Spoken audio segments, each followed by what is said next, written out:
podcast is powered by Easier, Health Now, Education Now, Pay Later. So in this podcast, we'll be talking about the training and preparation that goes behind becoming an Ironman. Ironman triathlon, for all of you to know what it is exactly, it's the most challenging endurance sports in the world. It consists of 2.4 mile swim, 112 mile bike ride and 26.2 mile run, and it's all completed in 16 to 17 hours only. We'll also be featuring interviews with competitors and experts who will be giving us the insight of what exactly they go through, while they are competing for an Ironman. And they'll be giving us the behind the scene look for this grueling event.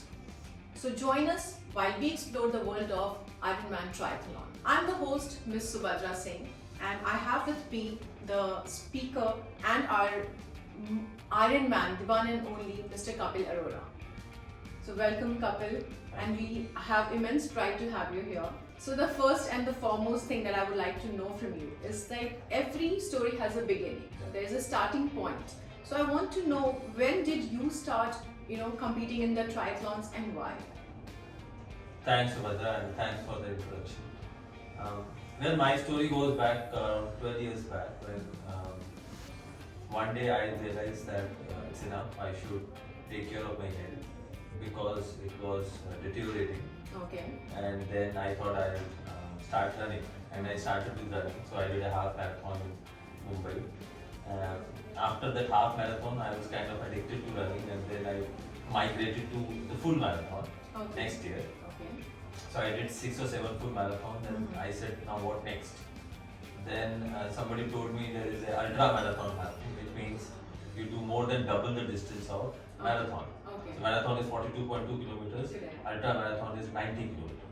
Okay. And this race happens in South Africa. You have to go there and run from city 1 to city 2 for 90 kilometers. Okay. So I went there. I went there not once, twice, but 4 years in a row. Oh. I kept going there and kept doing this ultra marathon. And then I said, what next? Because I was kind of getting used to marathons. And then somebody told me that, of course, there is a race called Ironman which happens, which involves all 3 sports. You have swimming, cycling, and running. So I took this as a challenge, although I had no clue how to swim. Right. I didn't know anything about swimming. Okay. And I think this was somewhere around 6 years back when I thought I would enroll for the Ironman. And then I enrolled for my first half Ironman, which was in Phuket, I think. Yes. So that half marathon also includes swimming? Yeah, half Ironman also includes swimming. So the format is very simple. In full Ironman, you have 3.8 kilometers of swimming, you have 180 kilometers of cycling, and 42 kilometers of running. In half Ironman, you have exactly half of this. Okay. So you have 1.9 kilometers of swimming, 90 kilometers of cycling, and 21.1 kilometers of running. Okay. So I started with half. I did. That was my first half, and then I migrated to the full Ironman. So you must have learned swimming, because you just mentioned that you didn't know swimming. Yes. And then you must have learned first. I learned. I didn't know anything about swimming. So I, in fact, I did something crazy. I actually enrolled for the race, and then I realized that I don't know swimming. so I hired a coach, a swim coach, and swim coach used to call me every day in the morning at 6 o'clock, and thrice a week we used to train in the pool, rigorous training. So that's where I learned swimming. In like 3 months, I learned swimming from ground zero. But then there was a bigger challenge because the actual competition, the swimming was not in the pool. It was supposed to be in the sea. Oh, that must have been very difficult. Yeah. It was easier, but I was fearful because I had never swam in the sea. Yeah. And you're not supposed to wear any protective gear while you do that. So I was in a foreign country, a different sea, never swam in the sea. Yeah. And here I was, my first attempt of Ironman and swimming deep in the sea. But it was fun. So that's how your story began. Yes. So what's your take on the mental training? Because we all know that apart from physical training that you go through, the mental stability and the mental process and entire thing is too much of a thing where you need to put on efforts. You cannot ignore the mental part along with the physical training. So what's your take on that? How important you think is it?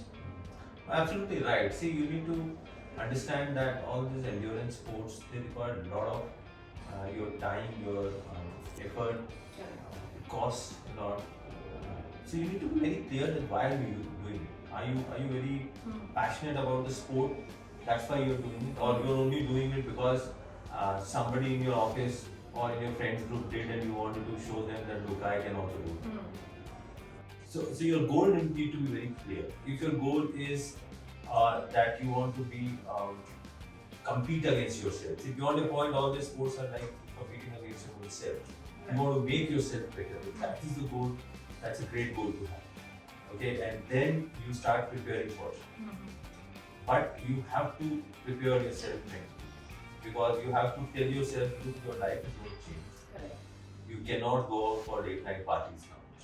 You cannot go out for late night movies now. Right? You have to be disciplined in what you're eating. You have to probably cut a lot of friends' calls, right? Who want you to come out and probably drink with them. But that's how it is. So you have to change your life. Do you inculcate meditation in your routine or no? Like for your mental health, I'm asking. It's a great thing to have. I used to, when I was preparing for the race, I used to. I think meditation is something fantastic and everybody should do it. Especially if you're an athlete, you're doing something like this. It is like a workout for the brain. So you must do it. Right. Yeah. So there must be some times when you are not performing according to the set goals. Yeah. There have been times with you also, Yeah. I'm sure. So how do you still keep yourself into the game when the things are not going according to the plan?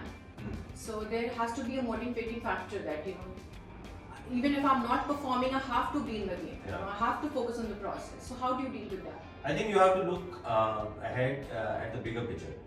That the bigger picture is that you have 3 months time and you're going for this Ironman event. So there will be time when you will not be able to perform well. There will be time that you're not feeling good. You are, after all, a human body, you're not a machine, right? Someday you'll not feel good. Someday things won't turn out the way you want. You want an X kind of workout, but it won't happen. But we need to keep an eye on the larger goal. That are you going towards the goal, right? If you're going towards the goal, and even if it is 80-90%, you keep going. So I think eye on the goal. That's very important. You need to be very conscious of the fact that is your training on track. A bit of here and there is bound to happen. Yeah, people get demotivated, and I think their focus somewhere shifts. Yeah, So I think a good way to do this is that if you create a group of people. So if you have friends, you have 3-4 of us, suppose training for the same race. And then what happens is like group dynamics in place. Then you kind of get motivated to get up in the morning and meet your friends and do these things together. Yeah. It's much more motivating and much more Interesting, rather than just going alone. So I always recommend anyone who, if you want to do any of these sports, try to find a group of people.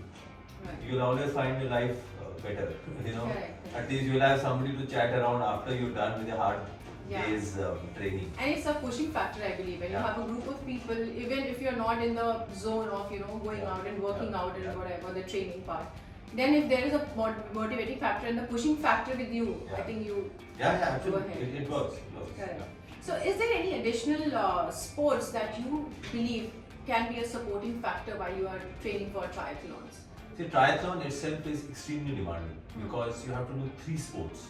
Correct. Right, so at any given point of time, you are doing at least 2 sports in a day.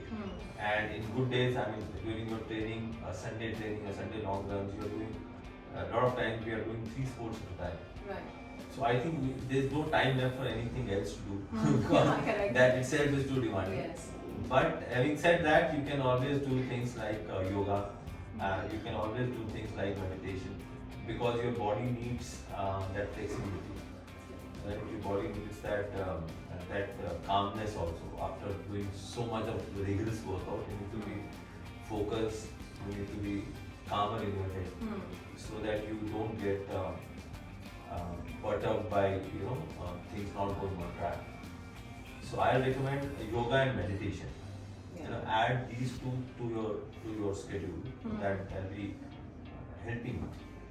So basically, to develop and to keep a positive mindset, you're saying that yoga and meditation is going to be very, very helpful. Absolutely. But I want to know your personal thing that you do, and your take. What exactly do you do when the things are not going good and you are bit deviated from the focus?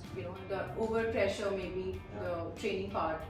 It becomes rigorous some days and sometimes it's not. So how do you deal with that? When I remember it was my first one incident. It was my first ultra marathon. I was in South Africa and I had never done a 90-kilometer race before. And I met a gentleman and that fellow was a rope, right? And he had done it many times, around 30 times. So I told him, look, I've come all the way from India and this is my first time, so I'm kind of nervous. And you give me some piece of advice, right? You were a pro, you've done it so many times. So he told me those 5 words which are still always on in my head. Okay. And those 5 golden words were, he said, start the race, whatever happens, don't stop. Finish it. Keep going. Yeah. Never stop and say, never stop. Keep going, even if you're going slowly. Right. So Kapil, with mental preparation, physical preparation is the key to success, as we all know. So what is your training regimen and how would you recommend other athletes to train like a champ? See, once you enroll for the race, training plan comes with the race. Right. However, it all depends on what your goal is. If your goal is just completion, you have to train differently. If your goal is performance, then you have to train differently. If your goal is to hit the podium, you want to be in top 3, then you have to train very differently. Right. So first you should be very clear that what you want to achieve. Example, in a full Ironman, they give you 16 or 17 hours as the final cut-off time. Correct. But you may plan to do it in say 12 hours. If you're doing it in 12 hours, your training becomes different. And then you have to schedule your training accordingly. The ground rule is the faster you want to go, right, the more rigorous your training will be. Yeah. And then you have to figure out which training plan you need to stick to. And it's a very, very important question because a lot of people I've seen, they don't stick to a particular plan. And it doesn't work like that. In a triathlon, you have to have a plan in place. Correct. Right? Either you can suggest or you can hire a coach who can guide you, or there are a lot of online apps, online programs you can enroll in, they'll tell you the plan, how to prepare for your goal, so to say. But I strongly recommend that anybody doing an Ironman, they should get a plan in place and then stick to the plan. How strict are you while you are following the training plans? Whatever your coach See, I've is. seen both sides, and that's my learning. Yeah, in out of 4 races, one of the races I was not very strict, and the race was not good, right? And one of the race I was absolutely to the plan. It was so precise that this race, the New Zealand one, me and my coach, when we were training, we actually planned that we should do this in 15 hours, and my final time was 14 hours and 59 minutes. Because we were actually sticking to the plan, and when you do that on the race day, it works. Correct. Right? So that got you this medal, I believe. Yeah, of course. Yeah, we'd like to just have a look at it. This is a nice one. So it says Nutrigain Ironman New Zealand. Yeah. It's 35 years. So it has 3.8 kilometer swim, 180 kilometer bike ride, and 42.2 kilometer run. So that's a good one. Yeah. Okay, congratulations, Kapil, for this. Thank you. Yeah, so we were. Yeah, so you need to stick to a plan depending on what your goal is. And first be clear about your goal, and then base your goal, fix a plan. Ideally, I will recommend that everybody should have a coach, either a virtual coach or a physical coach, but you need to have a coach who is kind of guiding you whether you're going as per the plan or you're not going there. That becomes very, very critical. So just a question in my mind, like sometimes it must be getting very monotonous, like training according to the fixed plan every single day. Yeah. So how do you deal with that? See, Do you ever get bored? That's what I mean to ask, basically. in fact, it's the other way around. A lot of times, the issue is that you're not able to stick to the plan Okay. because of some untoward, Right. unexpected things. For Hmm. example, you might have in your plan a pool training for 1 hour swim and then 3 hours of bike ride, and then suddenly you go one day and you realize that pool is for some reason closed for maintenance. Yeah. Right, so then you need to have a backup plan that all right, probably you do a 1 hour run and do this. So you need to be a bit flexible. It's very tough to stick to the plan 100%. But even if you're sticking to the plan about 90%, 95%, that's good enough. That's good enough.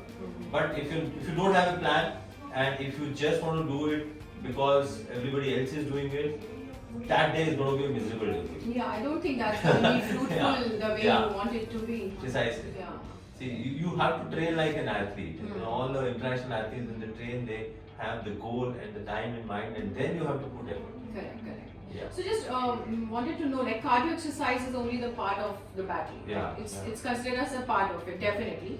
You also need to ensure that your muscles are strong enough. Yeah.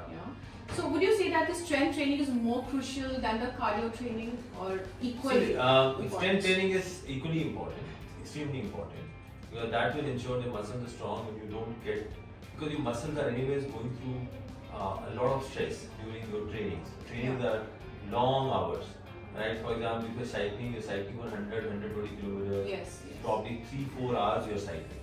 So your back muscles, your leg muscles needs to be very strong, Strong. right? So you need to, but then see, the time is of importance here. You're training at least 5 times a week, Yeah. okay, for your triathlon. That leaves you with probably 1 day or to do a strength training. But that's must, you must do. Yeah. Again, you'll have to plan that which day that day would be. You know, it cannot be preceding your a very important workout.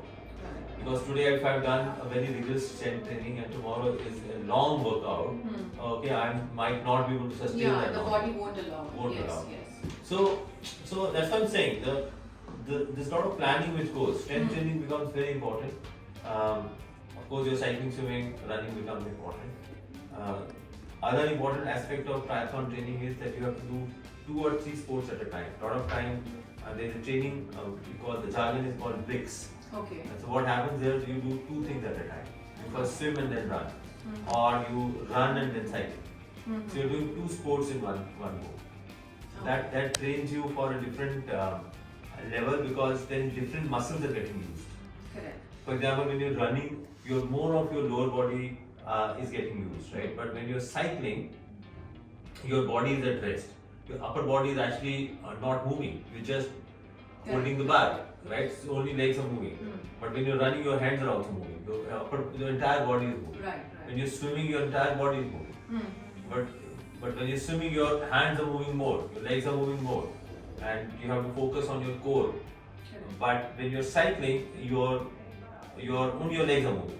So there are different muscle groups working in each of the sports. Right. So you have to do 2-3 combination of 2-3 sports at a time. Yeah. Okay. So what according to you is the most crucial part of training for Ironman, like which is missed by athletes sometimes, you know? See, the most crucial part is the brick training, as I told you, where it says that you have to do a combination of two sports at a time. That a lot of people miss, but they don't. They miss, or they don't give that much importance to it. They is don't what give the that much question importance is. because all these things need a lot of planning. Example that if you are planning to do a 2 hours swim in the morning, and after 2 hours swim you want to do a run for 1 hour, and then you want to cycle. You need to understand that if you want to cycle at like 12 o'clock in the afternoon, it may not be feasible. Yeah. Right? There'll be huge lot of traffic in the road, and it'll be hot. It may not be feasible. So you need to plan this. And a lot of people miss this point.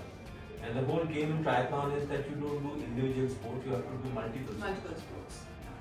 So bricks training, wherein you do 2 sports at a time, that becomes very critical. And that is missed by a lot of athletes. So for triathlon, cycling is arguably the best way to see big improvements on your overall time. So how one should train for cycling in which they can also get better results for like other two categories, that is swimming and the running part? See, it's like there are three different sports, right? A lot of time they're not complementing each other. They're complementing in terms of cardiovascular, improvement, but not necessarily. For example, it's not necessary that you're doing cycling and therefore your running will improve.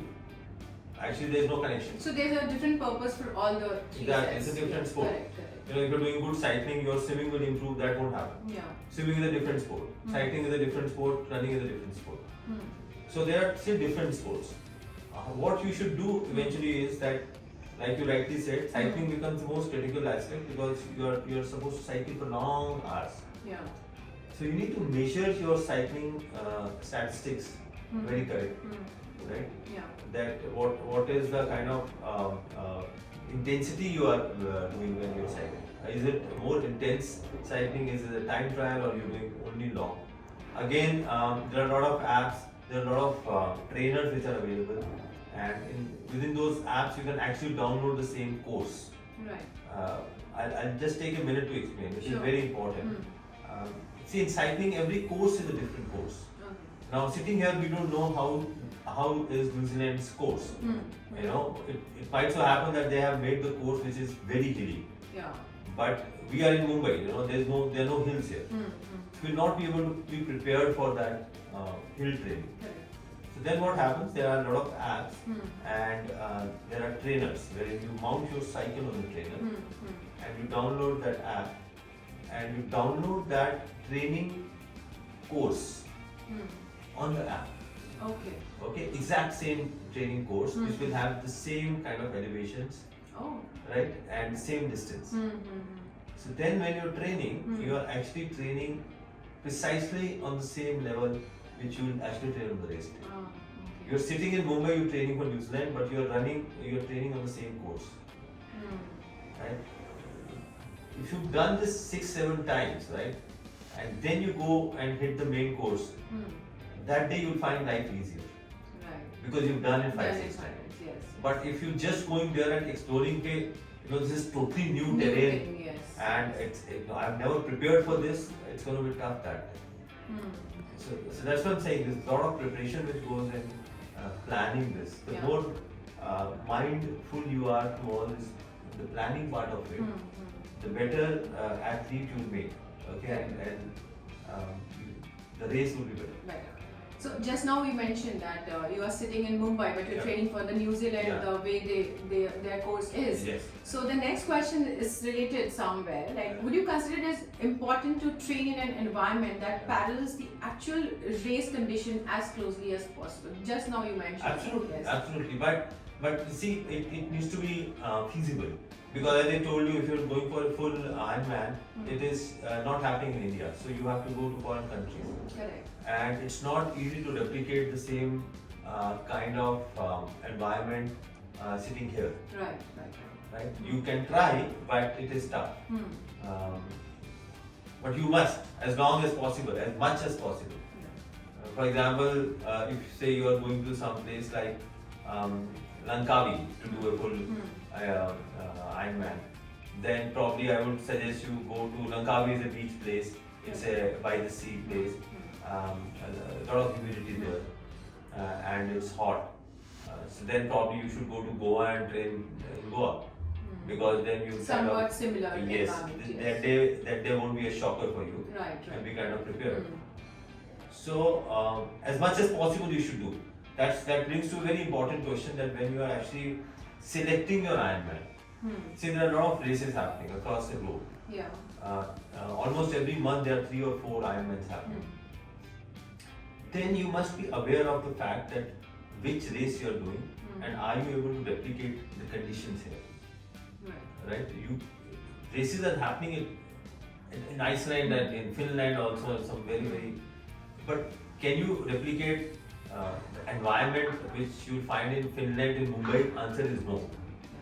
So But to whatever extent it is possible, one should. One should. So you need to be very careful while planning the race. Right. So you give more thought towards planning. Yeah. Right? Since the week of the event can be very chaotic, you are preparing a whole lot of things in that period of time. So how do you prepare yourself? It's a very critical part because a lot of times, so if you're traveling outside India, you might not get food of your choice. Right. Right. So a good idea would be to carry some food which you are used to having. And we While- being Indian, we Yeah. do stick to our Indian food. Exactly, and it's imperative you stick to your food because trying out anything new that time can be detrimental. Right. Right. So ideally you should keep eating food which has worked for you earlier. Don't change your food habits. That's rule number one. Correct. Rule number two is that you need to be kind of moderate. See what is happening once you are in the training zone, you are burning a lot of calories and therefore you are eating a lot, you need a lot of food to recover. Right. But when you are not training and the week prior your training goes very slow, you are in a taper mode, right? Correct. So then your food consumption also needs to be appropriate. And quality of food is important. So you need to take care of three things. One is the timing of your food. Second is the quantity of your food. Yeah. And third is the quality of food. Correct. Wherever you are. If you're in India, great. If you're traveling, then you still need to be very conscious of what you're eating. And because if you're traveling, there will be different issues because the time zones will be different. Correct. You might not get the same food what you get here. So again, a lot of planning is needed. Yeah. But ground rule, you stick to whatever you've been eating throughout your training. And I think the nutrition part should not come just a week or two before the event. Yeah. I think it should be planned way beyond that. Absolutely. And way prior to it. I think months of right nutrition plan should be made. Absolutely. Yeah. See, with training, nutrition is part and parcel of the entire thing. Correct. You cannot have a great training and bad nutrition. That's Right, actually right. not giving you desired results. So it's nutrition is an integral part of the entire thing. Yeah. Yeah. So you prefer carrying like food items when Yeah. you are going abroad. So Yeah. how do you manage that? Do you carry food while you're traveling? Yes, especially in competitions, I do carry my own food. You do. Yes, not each and every thing, but you carry most of it which you're used to. For example, I'm used to eating oats in the morning Okay. and coffee in the morning. Now these things are kind of easily available. Yes, it is. You get it everywhere. Absolutely. Yes. But it'll be a good idea if you are used to having a very simple dal and rice in the Correct. night, which you will not probably get if you are traveling in a lot of European Yeah. countries. Then you wouldn't mind actually carrying it, and if you are staying in a place where you can actually cook your own food, that'll be fantastic. Fantastic. Yeah, Yes. because then you are cooking the same food which is unadulterated, which you're used to. So it's better to carry. Right. So, what are the do's and the don'ts a week before the big day? What do you think should be done, and what things should not be done at any cost? What are the So things? one thing is that you should not unnecessarily stress yourself and get overtired. Right? What I mean is that when you go to the expo, for example, I've seen a lot of people get very excited seeing their friends, other people. So they spend the entire day there, right? And tomorrow is the race. You need to be careful that look, you need to be very fresh on the race day. Correct. And whatever hard work you were supposed to do for training, it's already done, right? You don't need to do hard work now with the 1 week left. Yes. Because any injury happening now can be detrimental to your race. Yeah. Secondly, you need to be cognizant that you need to taper.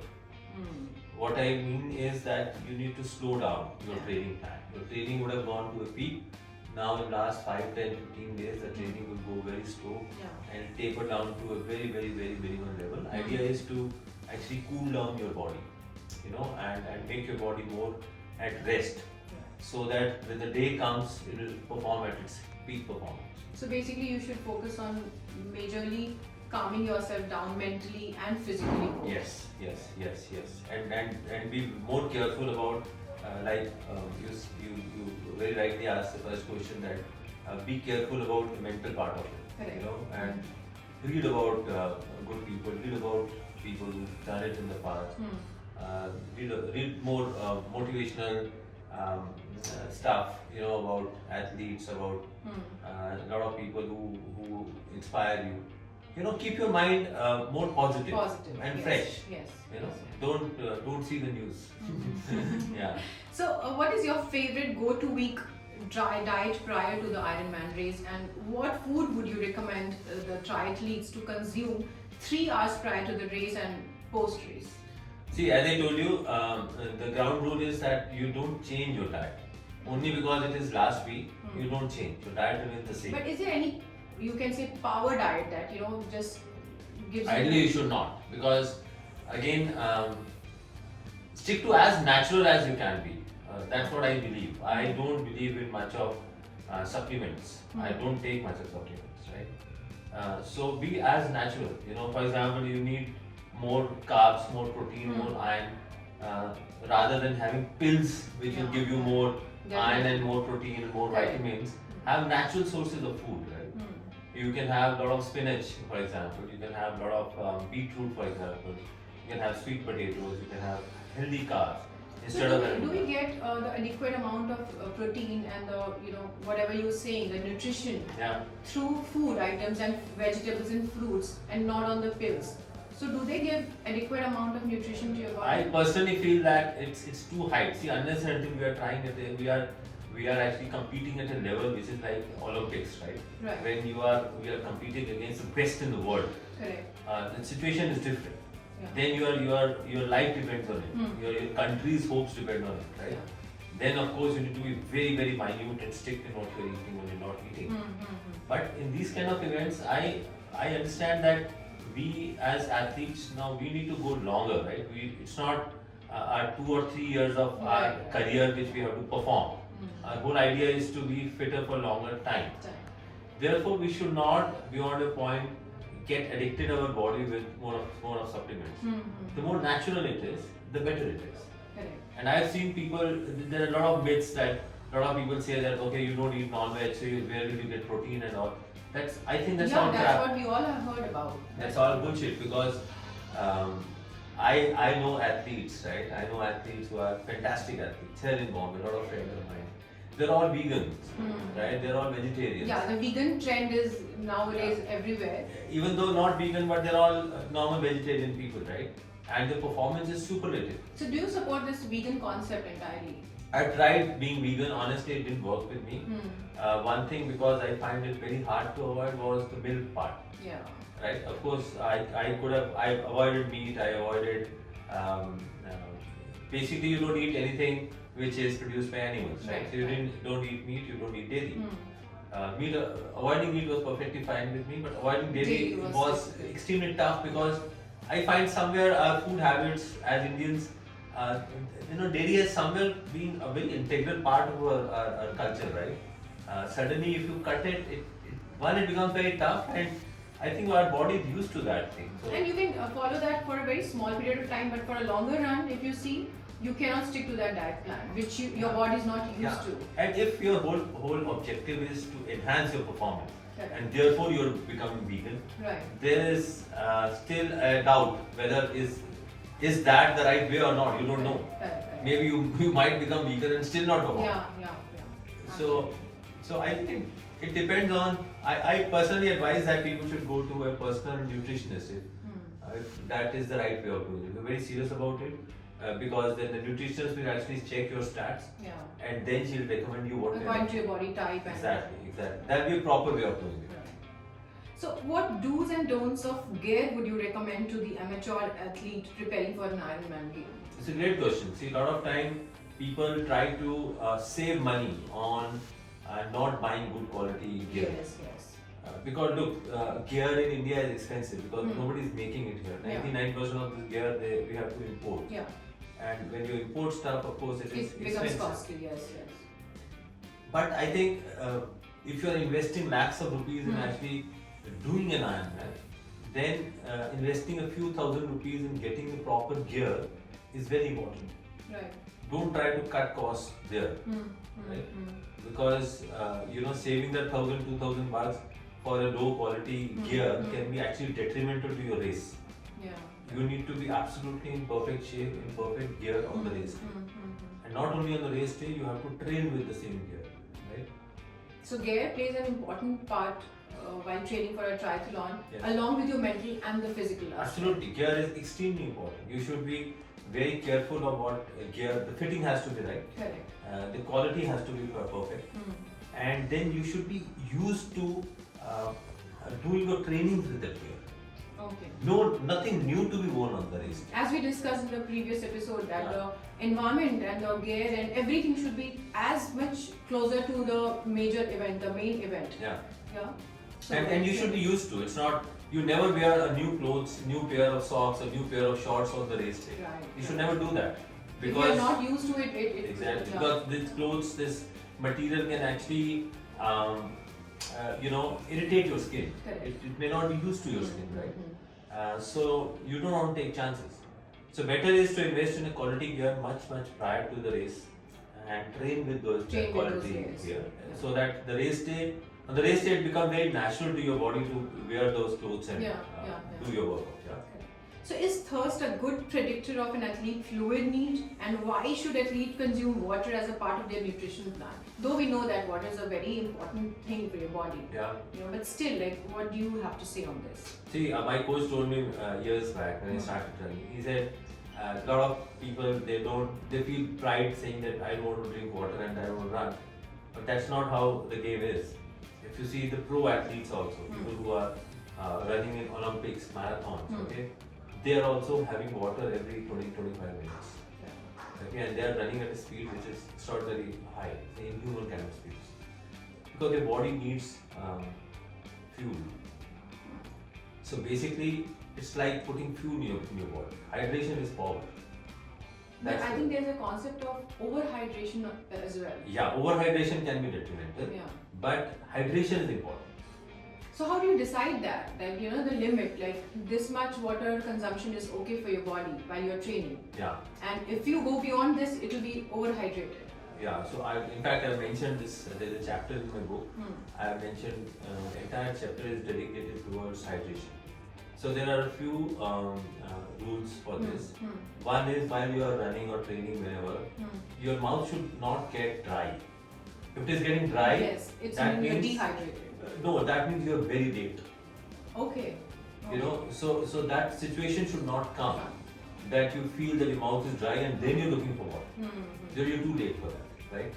Secondly, they need to, a lot of these pro athletes, they are very critical about, they see the urine quality, right? It has to be pale yellow, it cannot be dark yellow, means you're dehydrated. See, all these are cues you need to understand. And then before the race day, you need to have more fluid in your body, because you know that tomorrow is going to be a tough day, right? So you're going to lose a lot of fuel, a lot of fluids, a lot of water from your body. Yes. So your body retention capacity has to be more. So a week prior, you should start having a bit of more water and electrolytes in the body, so that body retains those The fluids. So, Kapil, the first thing that I would like to know is the superfoods which play a major and very important role in athletes post-recovery after the triathlon is over. Okay, so I think you don't need to define superfood as superfood. I think it's a myth.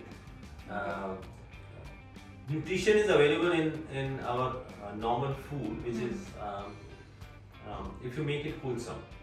What I mean to say is, if you have a good amount of vegetables, a good amount of rice, good amount of healthy salads, and a balanced diet, okay, which is not overeating, but within a certain parameter, that food is good enough. I don't think I'm commenting here that I don't believe in getting onto more supplements. The more natural it is, the more easier it is for the body to digest food and therefore extract the best out of food. What you need to, however, take care of is the quality of food. You don't need to take pills, but you improve the quality of your food. It's common sense that you should not eat too much of fatty food. You should not eat too much of sweets.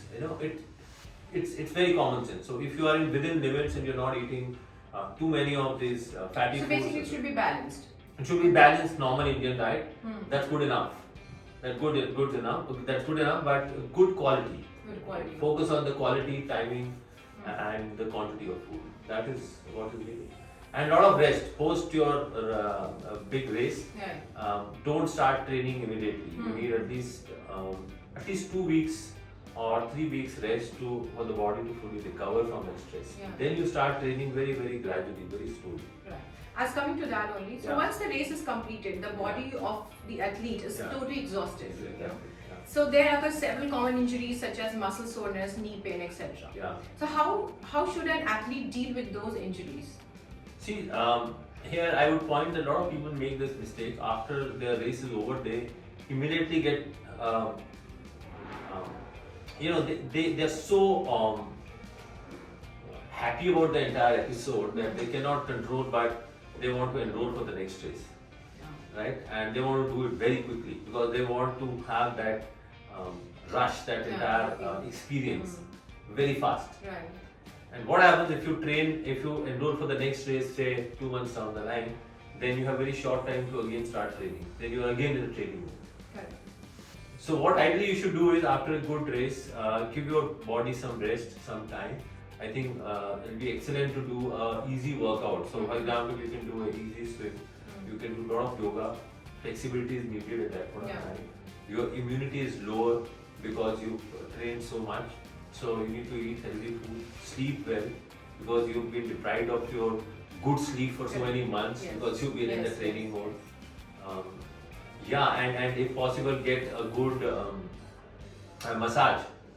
Very healthy. So basically, we should focus on the healing part more than rushing to the other level. Absolutely. You should give your body the time to recover, maybe a month to fully heal and recover. And then you should enroll for the other race and again go back into training. Okay, so is there any specific exercise or workout that should be done post a race? There's nothing specific. As I told you, better idea would be to do a low intensity workout.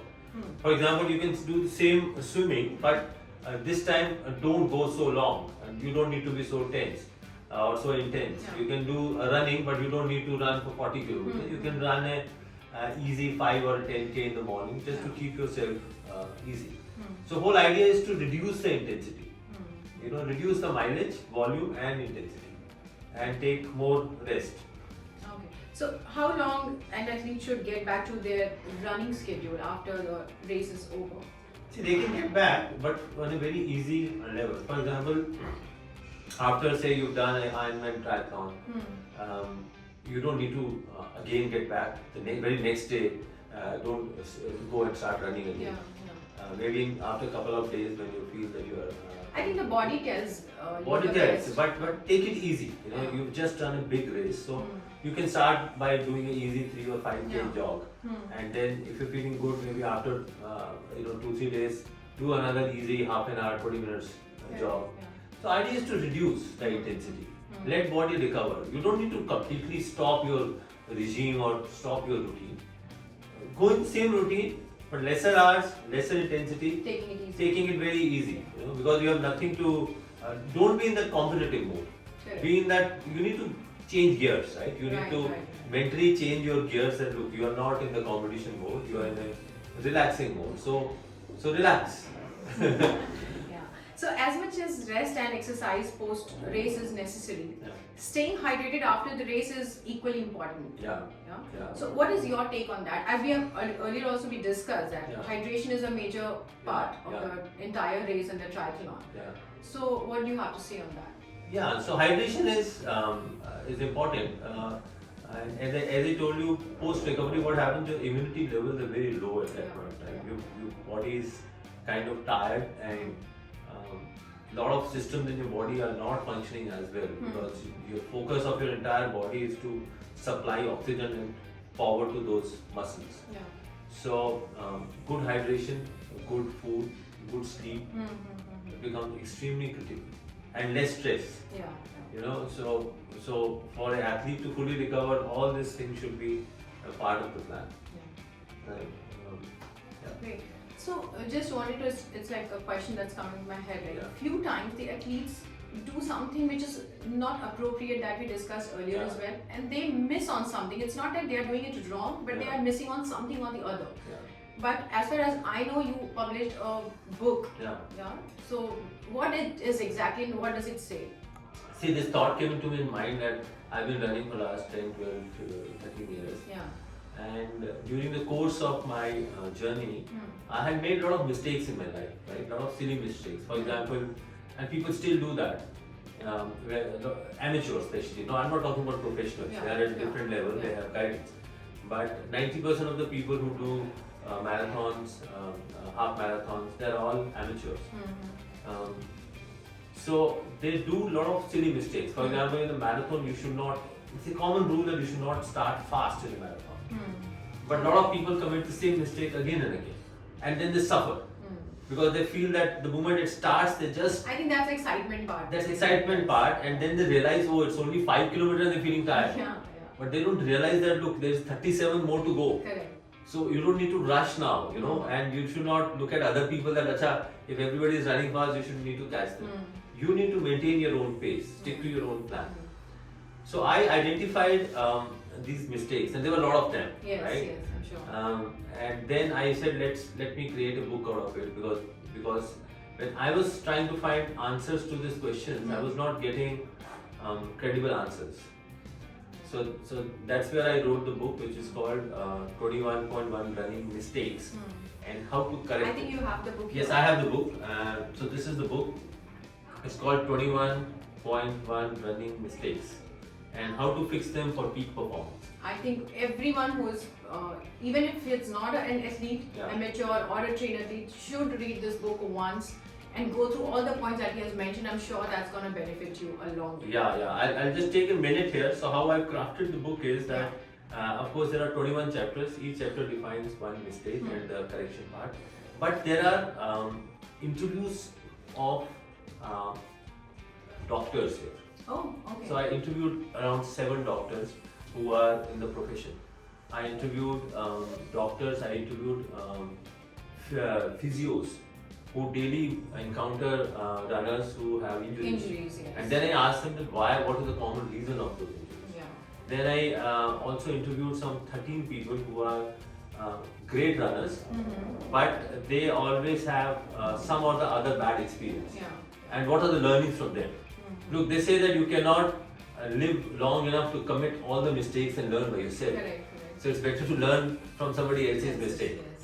So that was the whole idea. So I made it pretty wholesome in the sense we have 20-25 people whose experience is also mentioned in the book. Right? And it's available on Amazon. The book became very popular. In fact, I produced 2 more versions of the book. Oh, okay. The same book is written in Marathi also. Oh, that's good. And the same book is written in Gujarati also. So you have 3 versions of the same book. If you don't want to read English and you are a Gujarati person or Marathi person, you can go for the Gujarati version or the Marathi one. Absolutely. Yes. Absolutely. Great. Okay, so here we come to the end of our episodes now. The series is over. We have discussed every aspect while you are training for a triathlon, be it mental, physical, your nutrition part, the gear part, and the injury and the recovery. So here we have come to the end of the entire series. If you have not watched the episode, please go check out. The link is given below. And Kapil, it was great having you here. It brings me immense pride to sit and talk to you about the entire experiences that you had. Thank you so much. And I wish you all the luck for all the upcoming events that you're going to go. Thank you so much. Thanks a lot. Stay tuned.